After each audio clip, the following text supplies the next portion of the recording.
ആദ്യമായി വരുമ്പോഴും അവസാനമായി പോകുമ്പോഴും മനസ്സ് വിതുമ്പുന്ന ഒരേ ഒരു സ്ഥലമേ ഉള്ളൂ അല്ലേ? കലാലയം. ആദ്യമായി വരുമ്പോൾ നമുക്ക് ഒട്ടും പരിചയമില്ലാത്തൊരു സ്ഥലമാണ്. അവസാനം പോകുമ്പോഴോ ഏറ്റവും പരിചയമുള്ള ഒരു മണ്ണാണ്.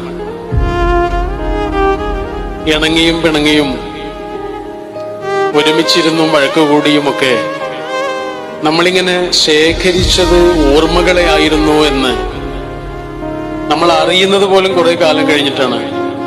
അത് ഓർമ്മകളായി കഴിഞ്ഞതിന് ശേഷമാണ്. നമ്മുടെ 10ാം ക്ലാസ്സിലെ ഗ്രൂപ്പ് ഫോട്ടോ ഒക്കെ കാണുമ്പോൾ ഓരോ ആളും നിന്ന രീതിയെ പോലും നമുക്കറിയാം.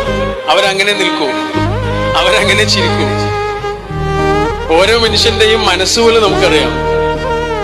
ഒരു കാര്യത്തിൽ ഒരാൾ എങ്ങനെ ചിന്തിക്കുമെന്ന് പോലും അറിയാവുന്ന അത്രയും അടുപ്പുള്ള മനുഷ്യന്മാർ നമ്മുടെ ജീവിതത്തിൽ കടന്നു വരുന്നത്